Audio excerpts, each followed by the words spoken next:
On a beautiful sunny day, as you can see out of the window next to us. We're here. Why are we here, Rutger? We're here for the finale of the Inclusive Safety Communities track. Yes. I mean, all of the tracks are important, but safety is obviously a word that immediately rings alarm bells. Ha ha! Yes, my humor is still there, despite a lack of sleep for the whole weekend. Your sleep is still there because your lack of humor? Exactly, yes. As you can tell, I'm here with Rutger van Zoudam in the studio, and we got some people called in from Momentum, from it doesn't matter, from wherever they are, wherever they want to be.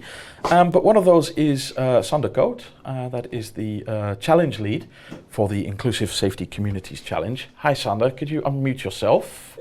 Oh, we did it for you. The tech team is awesome. Oh no, we didn't do it for you. No, well, never mind, you're unmuted. Hello. Hello. Welcome. I just want to keep it really easy to start with. How was your weekend? Yeah, very quiet, had a lot of sleep, very easy going. Yeah, you and Rutger too. Yeah. Tick the box there, man. Yeah. Yeah, exactly. No, it was insane. It was a lot of energy, a lot of good vibes from the teams, and a lot of connections being made, and it was just awesome. Great. And you mentioned connections. We just did the finale for Generation Now, and of course one of those teams was working with you. They're not in this finale because they had their own, but I've got to say they were super excited to have been working with the police, who you obviously represent, and I believe you gave them a trip to one of the incident rooms or one of the call rooms, something like that. Yeah, we already promised them a visit in the dispatch center so they can see what they're actually working on, how it sees in real life, and just experience it. Yeah, they're super excited about that. So I just wanted to say, from my perspective, thank you for that, because you know that makes it special, right? I would. You can only hope that you would do such a thing, Sander, because that makes it really tangible, right? So they can really see how it actually goes there. And I think that brings a lot of context to them, very good input, so they can really understand what kind of incredibly efficient machine basically operated by humans works, right? The dispatch centers in the Netherlands are extremely advanced, and yet you're trying to do something with them that hasn't been done before, that you think that it needs to be taken to a whole nother level. Exactly. Is it time to explain about that? I was just going to say, before we get too far down the rabbit hole, because we do tend to do that, I'd like to take one step back, and I'm not going to ask you, I'm going to ask Sander, because this is his challenge. Inclusive safety community. If you've heard it described once, it kind of makes sense. But for anybody who's listening in now live or watching this in the future, hi to you too. Can you tell us what this challenge was all about? Why is this a challenge? Yeah, basically because as a dispatch center, we try to combine those who need help with those who can provide help. And ironically enough, those who provide help, we only look at the guys and girls wearing a uniform. So basically the police, the ambulance, and the fire department. Some examples left alone, of course, but if you look at our mission, combining those who can provide help and those who need help, why don't look at everyone based on their skill set, their knowledge, and their needs? So that's basically the challenge, because someone can be nearby that can really save your life, and why wait minutes for the guys in uniform? So to make this a little bit tangible, to make sure I understand it, I have done my wow, how do I say that in English? And I am English. I've done my first aid training. I know how to give people resuscitation and use defibrillators and that kind of stuff. But obviously I don't wear a uniform. Well, I do, it's a red jacket, but you know, I'm not police, I'm not fire brigade, I'm not ambulance. And of course I could be close by to somebody who needs my help, but they don't know me, I don't know them. There's no way for them to easily contact me. Is that kind of what you're describing here? Yeah, for the viewers who probably know it, you have something like Hartslag Nu, That's a CPR app. That's exactly describing what you were saying now. Yep. And I think, we could do that for every incident, and not only based on your skills, like performing CPR, but also knowledge and attributes like the casino brand in Groningen where they used the drone. Yep. But we didn't get to leverage the footage of the drone, for instance. Exactly. And of course, I brought up the easy example, which is healthcare related, but you're talking about safety. So it's actually broader than just illness or threat to life. In that case, it could be many, many different things. I'll leave you to explain that later. What else do we need to talk about? It is a finale, of course, so we will be announcing, I believe you had a clear winner in this track. I'm sure the judging wasn't easy.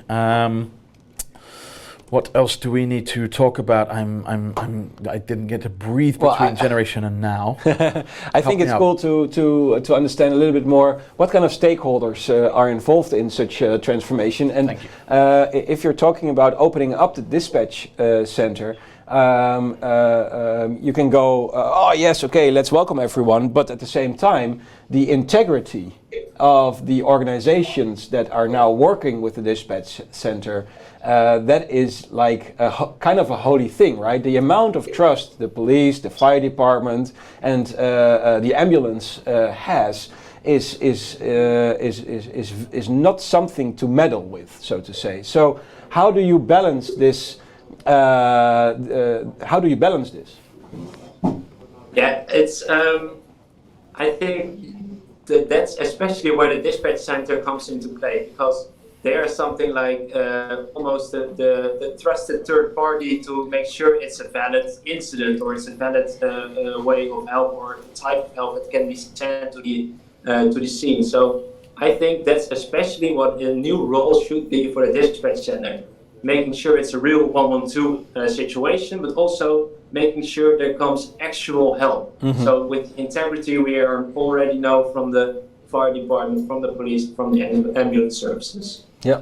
So that if I listen to that means that this has to be a truly collaborative effort on both ends, not just the ability to help people, but making sure it is safe and secure and can't be abused or misused, et cetera, et cetera. Yeah. Whoa, what a challenge. Now I understand why it's a challenge. Yeah, indeed, yeah. Here's what we're going to do. I'm going to ask the tech team to take the screen back to grid view if they are working with me. I think, yeah, there we go. That's coming. So that I can see all of you. It's not that Sander isn't pretty, but I want to see. Yes, there you go. You're all back. Because we're going to announce a winner. And I say we. I mean Sander, because this is your challenge, so I think you should have that glory. And it means I don't get to screw it up. But, Odyssey wouldn't be Odyssey if we just said, and the winner is, because, yeah, we might be far away, but we can still make it exciting. So I have some special effects here. I have the Van Zouden 1.0 drum machine. Yeah. So we're going to get a bit of a drum roll, and then on a 3, 2, 1, Sander, you can tell us who the winning team was. But just before we do that, I'm going to put Sander on the spot. Can you tell us, and maybe the answer to this is no, maybe you say this is impossible, but can you tell us a little bit about why this team won without giving away which team it is? I think so, yeah. And I was also wanting to explain especially how the jury process went a little bit, because they've made it really, really hard. I'm not sure if you're hearing a beep between me and you. Just a little beep. Is it your end? Is the building on fire? No, it's gone. I'm not sure it's already stopped. It's gone. No problem. Somebody was sent out, dispatched, problem solved. Let's hope someone with the right integrity comes to help. There we go. Where were we? You were going to tell us a little bit about the jury process, and you were going to just tease these teams a little bit longer to find out who the winner was. Exactly. Let's make it a bit more exciting already than it is already. Yeah. This was a very difficult jury process, because we obviously gave them a complex situation to deal with, and they all did it in their own way, and they all basically built a piece of the puzzle. Actually, when combining these challenges, you might have an entire solution already. But again, this is a competition. This is not like an Oprah Winfrey show where everyone is a winner. thing, so we had to pick someone. So that was a very tough decision, and we actually, we agreed on a lot of things. We agreed on the winning team. We disagreed on how the rest should look towards the winning team. I would like to mention before that all stakeholders, because another question and answer was who are stakeholders, all stakeholders came to me, and there was no team left out by one of the stakeholders or any stakeholder of which stakeholder said, I would work with that team. I would have loved to work with that team on a solution. I think this team can help me in my challenge. So that's a big compliment to all of the teams. In that regards, they're all winners, what you are saying.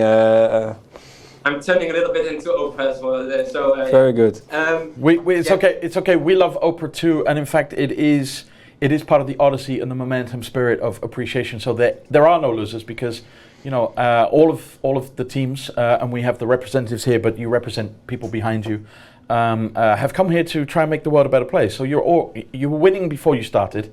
And you're going to take some cash away with you as well, because we appreciate all the work you've done. There is one team that we're going to call the winner, but it sounds to me that Sander's suggesting even if you didn't win, there are stakeholders who are open to keeping the connections open, and maybe you can find your way through there to continue. And I want to remind you, last year's physical hackathon, the Space for Good team didn't win, but they did land the biggest pilot program that we've ever seen. So don't stop. That's the only way you lose, is when you stop. Yep. Sander, did you have some more to add about the process, or shall we put them out of their misery? I think it's time to put them out of their misery. Yeah. All right, then if we could go back to the grid view, because we want to capture the look on somebody's face. There we go. And here comes the drum roll. That's me. That's you. And on 3, 2, 1, the winner is... The winning team is Identifier. I'm gonna make a small guess that that's Anna's team. Correct, yeah. Well, I think you're unmuted now. Congratulations. No, not yet. Oh no, not unmuted yet. Just full screen. Now I'm right? Yes. Hello. Thank you so much. Well, I think thank you. Indeed, thank you. This is so amazing. I was actually just talking to my team that the prize money we won last year at Odyssey was the very first money we got in the bank to start our company. And so now to win, it feels like everything is coming full circle. Wow. Fabulous. So you've just mentioned something there that's really important. This is not your first rodeo. You were part of Odyssey when we were a physical hackathon, and now we're no longer a hackathon, but momentum and digital. Just before we get into what you built, and I just want to give you a moment to calm down. How was the difference in the two experiences for you? Well, actually, before it all happened, we were kind of hesitant. I think just like a lot of teams who already experienced the real or the real life situation on what it would be and how it would translate. But eventually, I mean, it's the exact same nerves before you have to pitch. It's the exact same late night rushing and moving, and even the same wacky conversations, this time through Discord with other teams and other stakeholders, and also with the teams within this challenge. So actually, I think pretty much the same feeling, but digital. Great. I'm pretty sure that makes you a happy man, because it's good to hear. That was the grand experiment from your side of things. So tell us a little bit, what was it you built this weekend, your team? Yeah, we built a protocol to connect the dispatch center to a pool of volunteers existing from, or that was collected from existing citizen volunteer applications. Because we have around 40 or 50 in the Netherlands, we didn't want to make the new one that everyone would have to get attached to. So we want to be a connecting factor between the dispatch center and these volunteers who are already in their communities and able to help. We did this by building a protocol where there's a filter on location, so approximate location until it's accepted, and then a transmitted location. and on certifications through verifiable credentials. So we filter the existing skills like, for example, CPR, as we already mentioned, but also just someone who is able to help or stay calm and collected in an emergency situation and can do some crowd control. After this, the dispatch center sees a location, can track someone, can move them, or can manage them through to the situation until everything's resolved. That's our solution, basically. Cool. Fabulous. And there's a word you mentioned a couple of times there that perhaps not everybody watching this now live or in the future is familiar with, and that's protocol. And Rutger, this is something that you also brought up, I think, a year or two ago. You were kind of sensing, we've been through the era of tech of there's an app for that. We're completely familiar most of the way around the world with apps. The last few years, it's been all about platforms. And you can have an opinion on that, is that good or bad, but it's just the phase that we're in. And you said protocols are coming next. I don't know whether I should ask Anna to give a better description of protocols or Rutger. Let's go for Anna. Okay. Why did you go for a protocol? I mean, obviously you said there's plenty of stuff already out there. What does a protocol add or do differently? Well, when we talked to both the dispatch center and also the centralists, we found out that there's not a lot of innovation and new stuff easily connected, but so we wanted to make use of the existing building blocks, basically, and that's it. So both from the dispatch side and from the user side, existing stuff, just basically making a protocol so everyone can easily connect in the same way and implement into their own existing structure, instead of believing that you are the one true genius who can solve a problem for everyone else. And I think, and I'm going to look at Rutger because you're far more knowledgeable about me than that, but that last bit. So, I mean, you were triggered by, hey, there's a whole bunch of folks over there who are already doing this. There's a whole bunch over there. We can't keep interrupting them and saying, oh, you're good, but do it differently, because that's not going to work. And then you hit the nail on the head, because that comes from an egotistical perspective of, we know it better, everybody has to change to us, and you become kind of like the glue in the middle of connecting it all together. Is that right? Oh yeah, and of course, I think the opportunity there is that you can work with as many people as you want on that, because it has, of course, this open source spirit to it, where basically anyone who has a great idea that fits, that connects to that, can build with that. Yeah. And then when, for example, an operator at the dispatch center thinks of a solution, she or he can start working on it, yeah. But also perhaps people, just let's say ordinary citizens, also may think of will think of brilliant solutions. Yeah. So how do you envision, Anna, that would happen? Yeah, well, it's a really good point, actually, because one of the reasons that this solution, I think, really fits well is that it's endlessly scalable. So maybe at the moment we start with CPR certifications, but eventually, as long as it's provable, you could have a credential for it. So you could add, I don't know, a Tesla hobbyist who might know about a specific situation, or painters who can offer their ladders. Like we can't even imagine the type of stuff we can connect to yet. Mm-hmm. And you say painters who can offer their ladders. Yeah, that's not. It was the example from Sander. Yeah, I mean, I love it. But we're not necessarily talking about I need to fix my light bulb. It's there's a safety situation. We need a ladder to get to right. So yeah, I always think that is a really good example that speaks to the imagination, so to say. I think what you are basically doing is instead of having a dispatch center that is, let's say, putting information through to just a couple of organizations, basically you turn it into one big collaboration hub to make our society a lot safer. So I think that's really, really awesome. Really impressive. Yeah. So I'm curious, Anna, you said endlessly scalable. There's just a little under 8 billion, 8 miljard mensen on the planet. There's no reason you can't reach all of them eventually. I mean, perhaps not today, tomorrow, because between now and then, you've kind of got to get this out into the real world. You were with us at the physical hackathon previously, where we were talking about building MVPs and proofs of concepts. You've done that this weekend, otherwise you wouldn't have won. But that wasn't enough. We pushed the bar higher and said, how do you get it out there in the real world at a pilot level, right? So not let's just go live with this tomorrow. That would be irresponsible. How do you see that pilot working over the next couple of months? And I realize that nothing's set in stone, but what's your hope?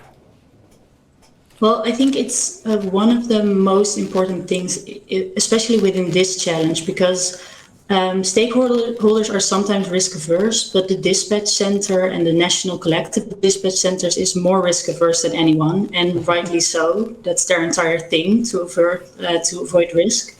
So I think starting with very small steps is still very important in this case. So start with trusted qualifications already, like CPR, or start with trusted situations like crowd control and crowd management, and then really get into the boardrooms and the organizations and really build trust within the organization first. So show success in small cases and then build it out and grow. I mean, we love Odyssey, we love big ideas and the hackathon vibe, but tomorrow we are going back into the organization of people who might find it a bit scary to send a citizen volunteer to a situation, and rightly so. So I think build trust from inside and then grow is the way to go here. And that start small and build trust is not the first time we've heard this today. This is a recurring theme through many teams. So I think you're right on the money, and especially when we're talking about safety. Yeah, there's I think one thing you can take along with you, because what you have built is so spot on and clear that I think the people who you are mentioning on the board level will easily understand why this is so important. And I kind of know because my dad used to be on that board level as chief of the police as well as the safety region, and he shouted to me through WhatsApp, "Top idee!" So I can tell you, let's say he's not in that board level anymore.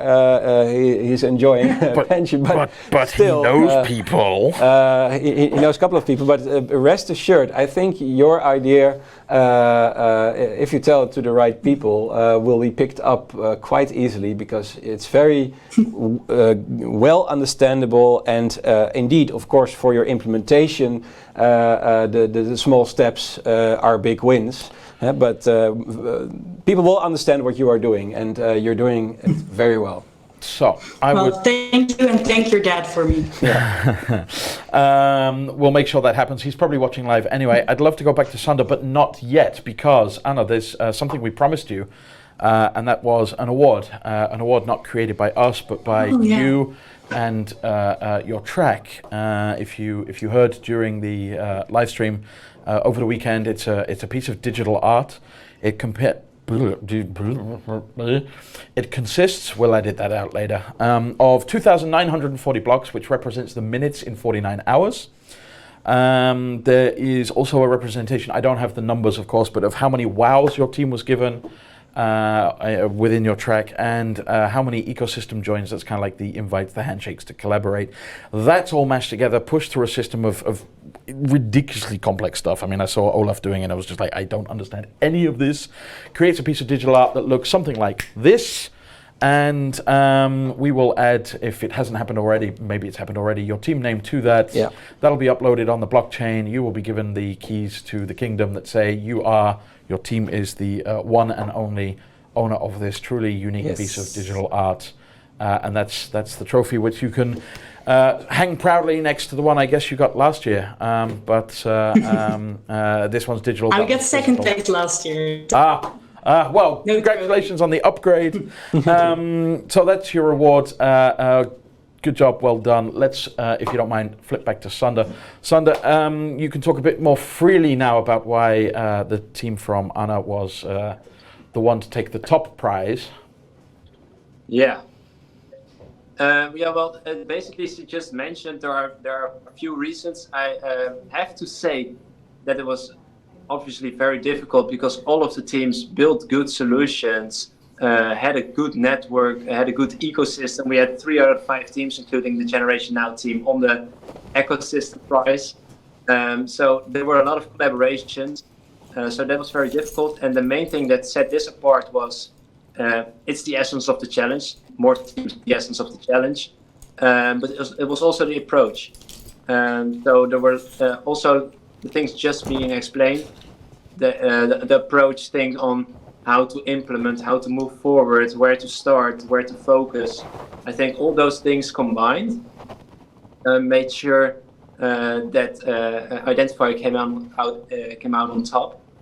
And it's basically also because it's really, if you talk about how to include people based on their skills, knowledge, and attributes, how to do it in a way that is tangible, just go to the jury format on how to implement it and how to really achieve that a citizen comes to the rescue, basically, because he or she can in that particular case. Well, I think the solution explains that this is possible. Fabulous. And I'm wondering from your side, how do you see this pilot program potentially working? Because, as I said, by definition, you'll be working with people who, have to be risk averse. I mean, you're dealing with risks by default. You don't want to add more to it. So, what's your insider perspective? He's also working with people that have courage, right? So it's a good mix, I would say.